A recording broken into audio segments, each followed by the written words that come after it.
কালি নিশা প্ৰায় 8:30 মান বজাত এগৰাকী কন্যা জীয়ৰী তেওঁ নিজৰ মাতৃক মৰিয়াই হত্যা কৰিছে আৰু সেই খবৰ লাভ কৰাৰ পাছতেই তেওঁ যেতিয়া থানালৈকে অনা হৈছিল আমি যেতিয়া এই যিগৰাকী তানিয়া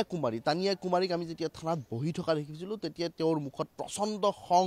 আৰু ক্ষোভ দেখিবলৈ পোৱা গৈছিল কোনো কথাই কোৱা নাছিল পুলিচে বাৰম্বাৰ তেওঁক সুধিব বিচাৰিছিল আৰক্ষীয়ে যে কি কাৰণত এই ঘটনা সংঘটিত কৰিলে কিয় মাতৃক হত্যা কৰিবলগীয়া হ'ল কিন্তু কোনো কথাই উল্লেখ কৰা নাছিল কেৱল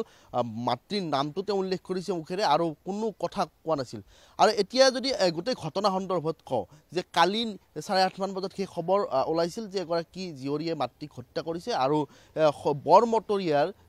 বৰমতীয়াৰ এটা এপাৰ্টমেণ্টত এই ঘটনা সংঘটিত হৈছে মাতৃক প্ৰথম অৱস্থাত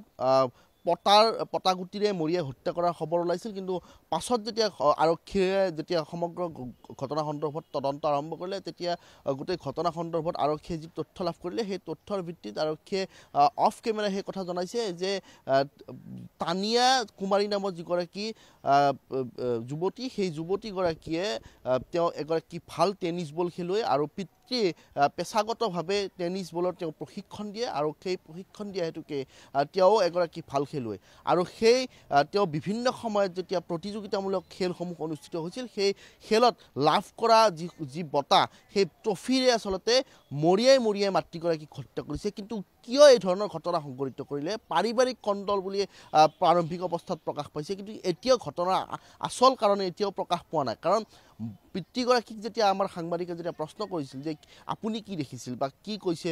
এই ঘটনা সন্দৰ্ভত কিবা গম পায় নেকি তেতিয়া পিতৃয়ে বাৰম্বাৰ উল্লেখ কৰিছে যে তেওঁ সেই অৱস্থাত ঘৰত নাছিল বা ইয়াৰ পূৰ্বেও এই ধৰণৰ কোনো ধৰণৰ ঘটনা তেওঁ বাকৰ লগত জীয়েকৰ কোনো কাজিয়া বা এনেকুৱা ধৰণৰ ঘটনা তেওঁ দেখা পোৱা নাছিল প্ৰত্যক্ষ কৰা নাছিল কিন্তু হঠাৎ এই ধৰণৰ কি ঘটনা সংঘটিত হ'ল যে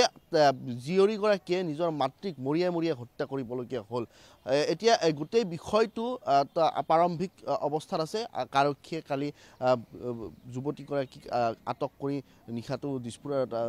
নিশাই দিছপুৰ থানাত লৈ আনিছে আৰু নিশা পাণবজাৰ আৰক্ষী থানাত ৰখা হৈছে মহিলা আৰক্ষী থানাত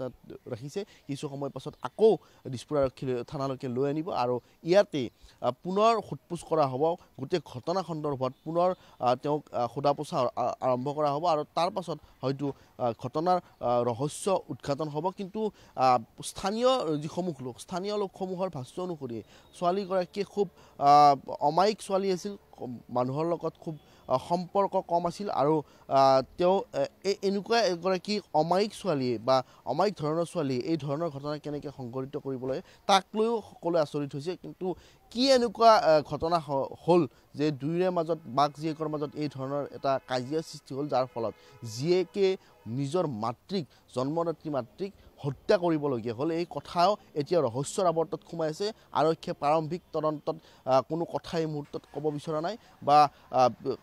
যুৱতীগৰাকী তানিয়া কুমাৰীৰ মুখেৰেও কোনো কথা লাভ কৰা নাই হয়তো পৰৱৰ্তী সময়ত সকলো কথা স্পষ্ট হ'ব আৰু তেতিয়াও আমি NK TV দৰ্শকসকলক সকলো কথা জনাবলৈ চেষ্টা কৰিম